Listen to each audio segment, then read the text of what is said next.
जहां आकर मानसिक और शारीरिक दुखों से पीड़ित आहत व्यक्ति को राहत मिलती है, उसके दुखों के निवारण में सहायता मिलती है, और उसके वो दुख वो कष्ट जिनका निवारण नहीं हो सकता उनको सहने की शक्ति मिलती है, उसको आश्रम कहते हैं। लोग कहते हैं कि मैं वहां का प्रधान हूं, लेकिन महाराज ने क्या कहा है कि प्रधानगी नहीं मांगनी। क्या मांगना है? दीन दास हूं द्वार का, सेवा देकर दान, सेवा सदन बनाइए मुझको हे भगवान। जो आश्रमों में है मुखिया है, मुखिया का मतलब महाराज कहा करते थे कि क्लास में एक मॉनिटर होता है, बच्चे होते हैं जो बच्चों को अपने आचरण से अपने साथ चलने के काबिल बनाता है, उसको मॉनिटर कहते हैं। तो जो मुखिया है, मुखिया का मतलब उसने रोज ये मांगना है कि दीन दास हूं द्वार का, सेवा देकर दान, सेवा सदन बनाइए मुझको हे भगवान। संत की सेवा दान कर, जो हो और अनाथ, दुख देवर दुर्बल दुखिया दीन की, दे सेवा ममनाथ। सेवा मांगना है, सेवक बनना है, क्योंकि संतों ने भी कहा है, महाराज ने भी कहा है कि सेवक का दर्जा संसार में सबसे ऊंचा है, इससे ऊंचा दर्जा किसी का नहीं है। अगर परमेश्वर सेवा कबूल कर ले और क्या चाहिए हमें। दूसरा, लोग पूछते हैं कि आश्रम जो बने हैं यहाँ क्या क्या सुविधाएं मिलती हैं, क्या क्या सुख मिलता है। तो आश्रम वो है जहां भौतिक सुख के साधनों का प्रभाव नहीं है और आध्यात्मिक सुख के अक्षय भंडार का कोई कमी नहीं है, जहां आकर मन को सुकून मिलता है। तपोभूमि है। तपोभूमि किसे कहते हैं? जिस भूमि पर प्रवेश करते ही अपने अंदर के दुख कष्ट पाप दोष दिखाई देने लग जाएं, जहां पर अपने पापों को देखकर अपने दोषों को देखकर जिस धरती पर प्रवेश करते ही गलानी होने लग जाए, अपने अंदर निरीक्षण करने का मन में भाव पैदा हो, उसको तपोभूमि कहते हैं। और जो उन पाप दोषों से निवृत्ति पाने के लिए तप करता है, मन में चेष्टा करता है, उसको तप कहते हैं। तो आश्रम और तपोभूमि वो है, वो नहीं है जहां कामनाएं पूर्ण हो जाएं।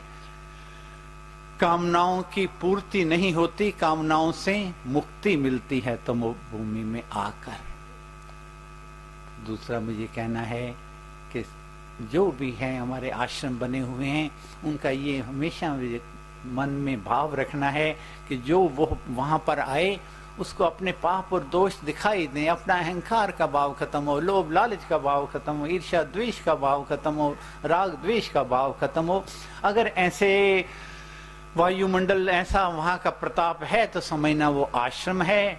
अगर वहां ऐसा नहीं है तो महाराज कहा करते थे वो डेरा है, क्योंकि लोभी दम्भी गुरु गणे, मठदारी अनजान, गद्दी के रद्दी सभी, इनमें सार न जान। वो मठ है, वो दंभ है, वो फरेब है, वो आश्रम नहीं है। तीसरा, लोग पूछते हैं कि मूर्ति पूजा करते हो आप, आश्रम में मूर्तियां भी लगाते हो, कौन कौन से देवताओं की लगाते हो, किन किन की पूजा करते हो? हम कहते हैं हम मूर्तियां भी रखते हैं, पूजा भी करते हैं, लेकिन कौन सी मूर्तियां हैं? विनम्रता की, पावनता की, निर्भयता की, निर्विकारता की, सत्यता की, पुनीतता की, ये मूर्तियां हैं जिन देवों का हम मन में भाव रखते हैं, जिनको अपने आश्रम में रखते हैं और जिनकी पूजा करते हैं और उनको अपने मन में धारण करने का संकल्प करते हैं। दूसरा, लोग कहते हैं कि आप भक्ति कहते हो, आपके भक्ति का अर्थ क्या है? क्या जो बैठकर सारा दिन कीर्तन करता रहे, पूजा पाठ करता रहे, ये आपका उद्देश्य है? आपकी भक्ति का मार्ग का लक्ष्य क्या? भक्ति किसे कहते हो आप? तो महाराज का कहना था कि भक्ति का अर्थ परिवर्तन है। अगर आपके जीवन में परिवर्तन आया या आ रहा है तो आप भक्त हो, भक्ति के मार्ग पर चल रहे हो।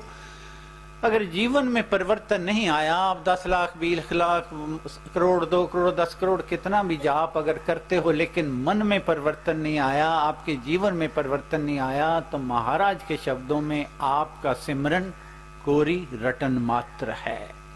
क्योंकि महाराज से एक दफा पूछा गया था, महाराज हमको बहुत देर होगी जाप करते हुए, सिमरन करते हुए, ना तो हमें वो संतों की कतारें दिखाई दी, ना हमें सूर्य चंद्रमा दिखे, ना नाद सुनाई दिए, ना वो संतों की कतारें, ना वन उपवन नदियां नाले दिखाई तो दिए नहीं हमें। तो महाराज का कहना था कि जो कहते हैं कि हमें ये दिखाई देते हैं या सुनते हैं, वो माया का भ्रम भी हो सकता है, अवश्य में नहीं, लेकिन ज्यादातर अधिकतर माया का भ्रम भी हो सकता है। और अगर आपका बहुत ही जी चाहता है इन चीजों को देखने का, नदी वन उपवन पर्वतों की मालाएं सूर्य चंद्रमा सितारे, तो महाराज ने क्या कहना था, ये आंखें खोल के भी देख सकते हो। तो फिर कैसे पता लगे कि हमारा भक्ति का मार्ग सही दिशा में है या नहीं है? तो उपासक के आंतरिक जीवन में महाराज ने लिखा है कि अगर हमारे जीवन में 3 गुण विकसित होने शुरू हो जाएं, एक निर्भयता, एक विनीतता और एक सत्यता। निर्भय कौन है? निर्भय वो नहीं जो बहुत बहादुर है, जिसकी बड़ी फौज है, 100-200 आदमी जिसके साथ चलता है, बंदूकें लेकर चलता है, बहुत ताकतवर है, वो नहीं है। अरे भाई वो कहाँ?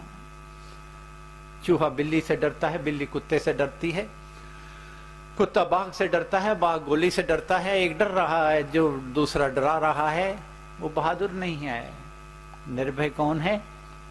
जिसने अपने पड़ोसी के हित में अपना हित मिला दिया, जिसने अपना स्वार्थ दूसरों के परमार्थ में मिला दिया, जिसने अपने सुख को दूसरों को सुख देने के लिए समर्पित कर दिया। जो जन हरि के हो रहे, हरि की करते कार, योग क्षेम उनका सभी करते हरि संभार। उसने भय तो छोड़ दिया, भय का एक जिसका भय था उसका निवारण कर दिया।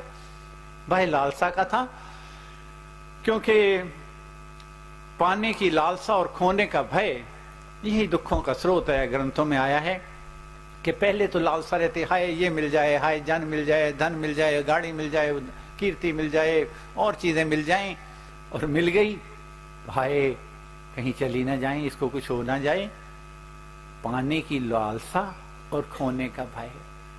जब आपने जिसको खोना था पहले ही समर्पित कर दिया, अपना स्वार्थ पहले ही दूसरों के हाजिर कर दिया, दूसरों की सेवा में अपने आप को समर्पित कर दिया। क्योंकि इंसान अपने दुख से दुखी नहीं है, वो पड़ोसी के सुख को ज्यादा देखकर ज्यादा दुखी, अपने दुख से दुखी नहीं है। आए मेरा पड़ोसी क्यों सुखी है, उसके सुख को देखकर दुख ज्यादा है, अपने दुख को देखकर दुख नहीं है। अगर आपने अपना सुख दूसरे को, पड़ोसी को दे दिया, तो आपको दुखी कौन करेगा?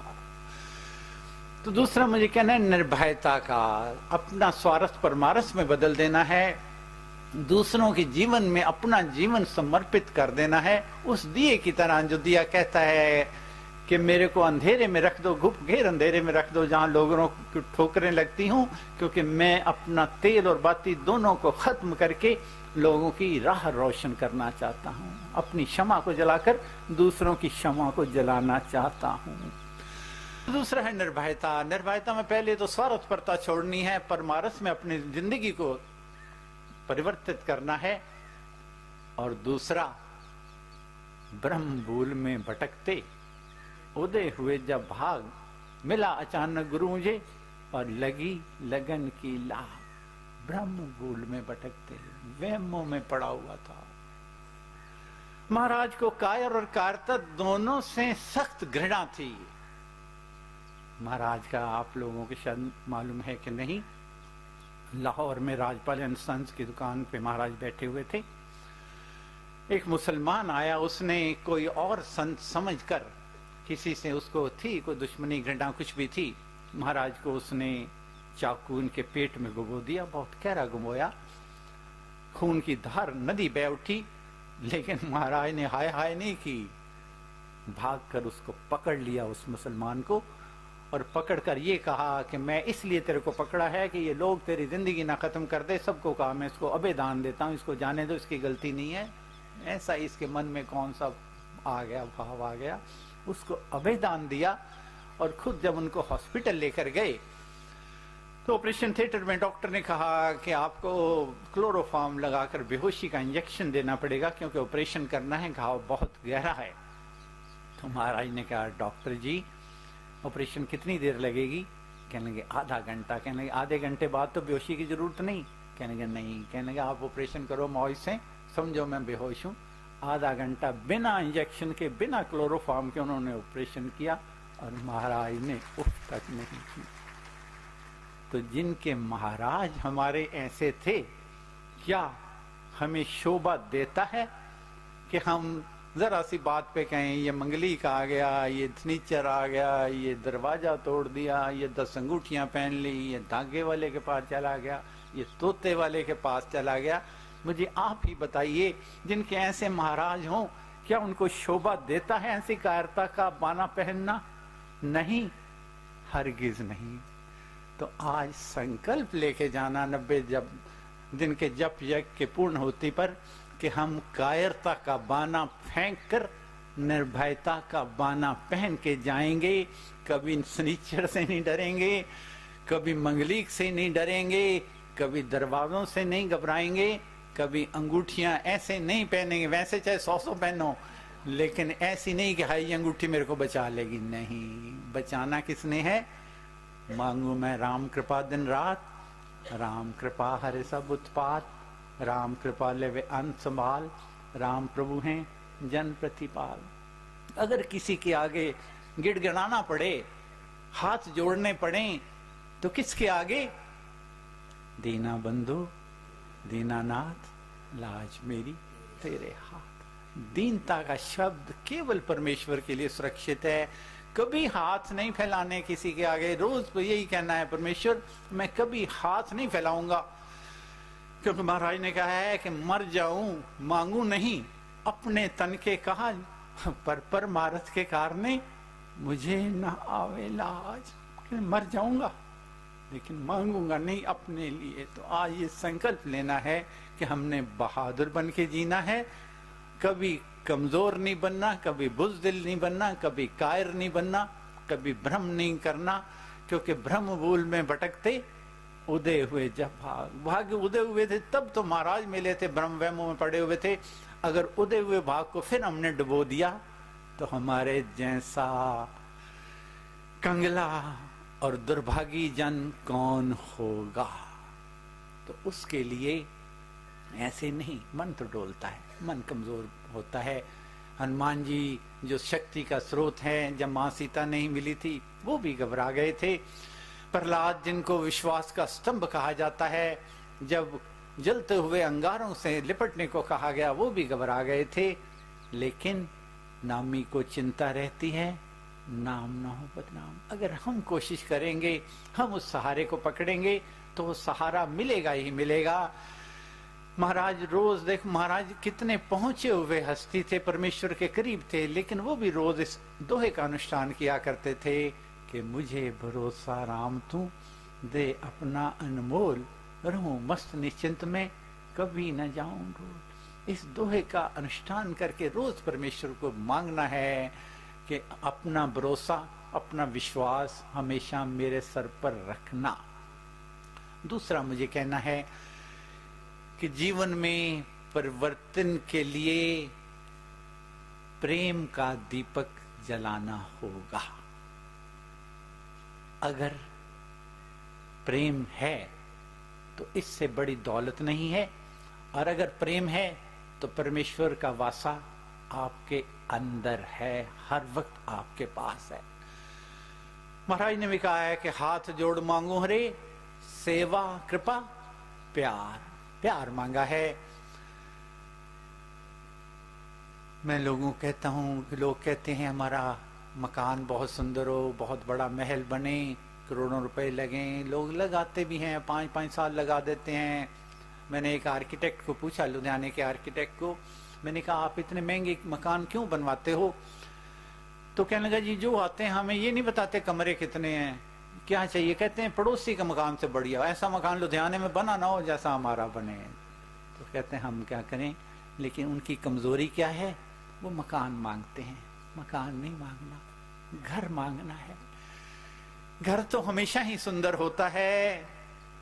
मुझे याद है मैं स्कूल के किसी फंक्शन में गया तो मैं वहां था, तो मैंने अपने साथ वाले को कह दिया, मैंने कहा ये बच्चा कितना सुंदर है जो स्टेज पर था। तो कहने लगा आपने क्या कह दिया, मैंने कहा गलती हो गई। कहने लगा गलती नहीं, बच्चे तो हमेशा ही सुंदर होते हैं, बच्चे सुंदरता कहने की जरूरत नहीं, बच्चे तो होते ही सुंदर हैं। तो घर तो हमेशा ही सुंदर होते हैं, घरों में खूबसूरती की कमी नहीं होती, क्योंकि घर घर वालों से होते हैं, वो ईंटों पत्थरों से नहीं होते। मुझे याद है मैंने पहले भी बताया था कि हम डलहौजी से आ रहे थे, रास्ते में गर्मियों के दिन थे, भूख लगी थी। एक ट्यूबवेल के पास हमने अपनी गाड़ियां रोकी, वहां पर पानी ट्यूबवेल चल रहा था, अपनी रोटियां निकाल के देख रहे थे कौन से स्थान पर बैठे। इतने में एक सरदार जी आए, वो ट्यूबवेल की आधी छत गिरी हुई थी। आके सरदार साहिबान निकले बाहर, अंदर से अपनी दरी लेकर आए, अपना खेस लेकर आए, पूरा बिछोना हमारे आगे बिछा दिया, अपने जितने बर्तन से पानी के भर कर आके हमें क्या कहा, पहला शब्द उन्होंने क्या कहा कि मेरे घर भगवान आ गए हैं। हमें नहीं जानते, पिताजी को नहीं जानते, किसी को नहीं जानते थे। वो कहने लगे मेरे घर तो भगवान आ गए हैं। क्यों? उसका मकान तो टूटा फूटा था, लेकिन उसका घर बहुत विशाल था। तो मुझे यही कहना है कि यहां से जाने के बाद अपना संकल्प लेके जाना कि हमने घर मांगना है, मकान नहीं मांगना। परमेश्वर से हमेशा कहना घर देना, घर घर वालों से है और घर की खुशियों से है। मकानों में तो सूनापन हो सकता है, महलों में सूनापन हो सकता है, लेकिन घरों में कभी सूनापन नहीं होता, घरों में उसकी कृपा रहती रहती है। तो आज के दिन मुझे यही निवेदन करना है कि महाराज ने कहा है कि भक्ति का अर्थ परिवर्तन है। यहाँ से संकल्प लेके जाना कि हमारे में स्वार्थ पर था, जो अपने स्वार्थ, केवल अपने स्वार्थ तक सीमित हैं, वो थोड़ा कम हो, परमार्थ में अपने जीवन को परिवर्तित कर सकें। और ये जो अपने अंदर कायरता का बाना पहने हुए वहमों में भ्रमों में पड़े हैं, अंगूठियां पहने बैठे हैं, धागे बांधे बैठे हैं, पंडितों के पास जाते हैं, तोते वाले के पास जाते हैं। पंडितों का ये नहीं कहता मैं कि ज्ञानियों के पास ना जाओ, पंडितों का है जो आपको डराते हैं, धमकाते हैं, हाय सनीचर आ गया तुम्हारे पर, ये बाहर आ गया तुम्हारे पर, ये कष्ट आ गया, इतने पैसे दे जाओ कष्ट निकल जाएगा, ये सोने का दान दे जाओ। उनके पास नहीं जाना, क्योंकि मन का है राम नाम का ऐसा, चिंतामणि पारस मणि जैसा। चिंतामणि मन में बसे, राम नाम यदि एक, टोटा घाटा हो नहीं, संपत्ति मिले अनेक। महाराज ने विश्वास दिलाया हुआ है कि इससे अनमोल रत्न कोई नहीं है, इससे अनमोल रत्न कोई नहीं है, इससे कीमती रत्न कोई नहीं है। राम नाम मुद मंगलकारी, विघ्न हरे सब पातक हारे।